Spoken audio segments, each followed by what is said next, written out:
Capítulo 9. La familia. Así como la iglesia del bando ganador siguió las instrucciones de Pablo, no las de Jesús, al imponer el celibato de los sacerdotes, también siguió sus instrucciones al prohibir que, a lo largo de los siguientes 20 siglos, las mujeres dictaran misa o impartieran sacramento alguno. Que las mujeres escuchen la instrucción en silencio, ordena Pablo, en una de sus epístolas incluidas en el Nuevo Testamento. No permito que ellas enseñen. Al contrario, que permanezcan calladas. 1 Timoteo 2, 11 al 12. En otra de sus cartas amplía el concepto. Que las mujeres permanezcan calladas durante las asambleas. A ellas no les está permitido hablar. Que se sometan. Si necesitan alguna aclaración, que le pregunten al marido en su casa. 1 Corintios 14, 34 al 35. Hay que reconocer la lógica en este último mandato. Si tienen alguna duda sobre lo que escucharon, las mujeres deben esperar a llegar a su casa para preguntar al marido. No pueden hacerlo ahí mismo, durante la asamblea, porque allí Pablo no les permite hablar. Nótese, por otro lado, el uso de la primera persona del singular en la oración. No permito que ellas enseñen. Pablo está diciendo, yo, Pablo, decido tal o cual cosa. A esta altura, Jesús ya no cuenta. Pablo, por sí solo, dictamina lo que debe hacerse y lo que no. Y en este caso establece que las mujeres no dicten sermones en misa.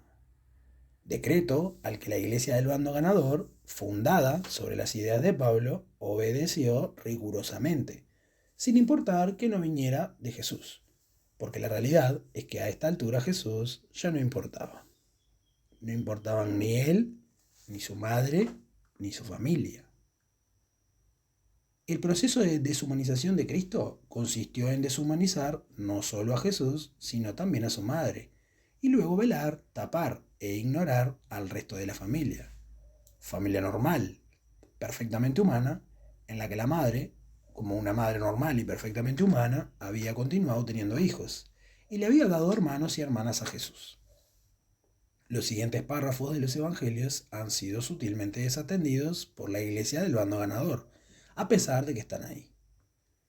Todavía estaba hablando a la multitud cuando su madre y sus hermanos, que estaban afuera, trataron de hablar con él.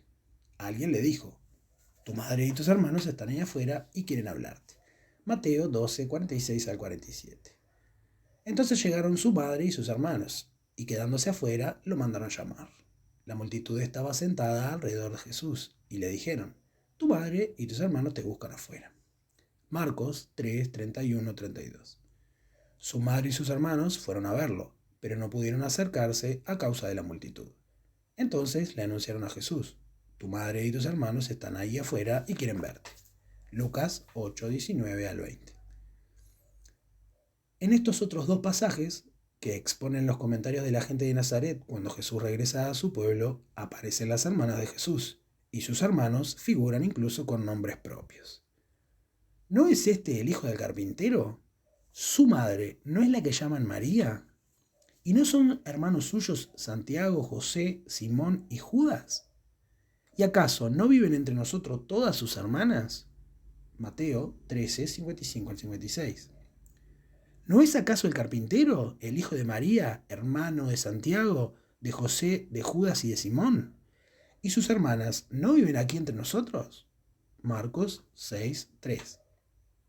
Lo que sigue a continuación representa otra prueba no solo de la existencia de los hermanos de Jesús, que han pasado inadvertidos en la doctrina de la iglesia del bando ganador, sino de la práctica mencionada en el capítulo anterior de este libro, de poner y quitar y cambiar y alterar los textos de los evangelios sin la anuencia de los autores.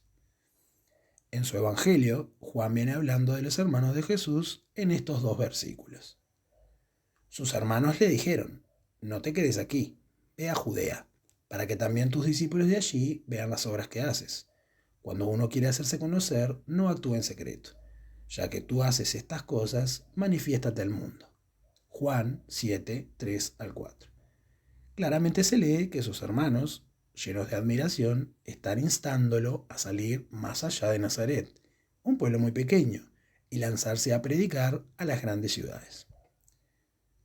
En el versículo siguiente, sin embargo, aparece esto. Efectivamente, ni sus propios hermanos creían en él. Juan 7:5.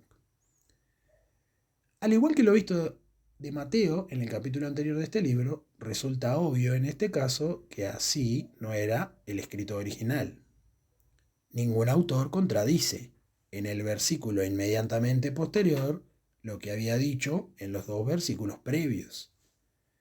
Esta clase de incongruencias tienen lugar cuando en un texto se modifican oraciones, se varían estructuras o se extraen y se agregan párrafos.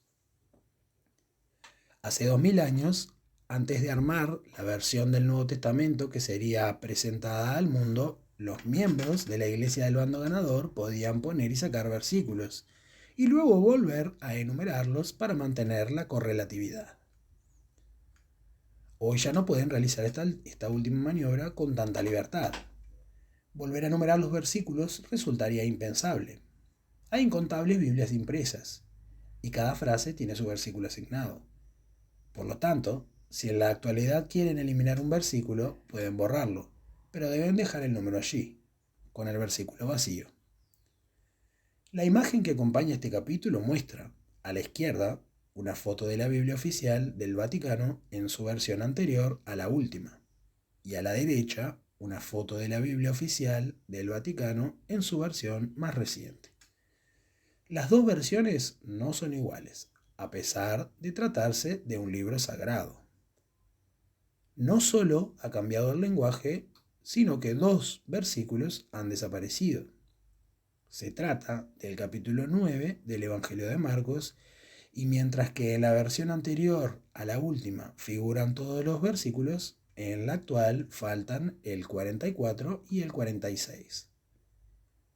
La explicación oficial de la Iglesia del Bando Ganador frente a estos actos es que todos estos cambios se realizan para modernizar los textos del Nuevo Testamento. Si al compilar los textos del Nuevo Testamento hubieran apostado en su momento por el mensaje atemporal de Jesús en lugar del mensaje de Pablo, acomodado a una determinada situación histórica, hoy no tendrían que modernizarlo. Pero aún así, se supone que la Biblia es un libro sagrado, y por definición, un libro sagrado no puede ser alterado. Consulté sobre este punto con ministros de otras religiones, y en todos los casos me confirmaron lo que sin necesidad de preguntar me resultaba evidente. En estos otros credos, a nadie siquiera se le cruzaría por la cabeza la posibilidad de tocar una letra de los libros en los que esas religiones se apoyan. En Occidente deberíamos ponernos de acuerdo en este punto. O la Biblia es un libro sagrado y entonces nadie le mete mano, o hacemos lo que nos da la gana con la Biblia, pero entonces no digamos que es un libro sagrado.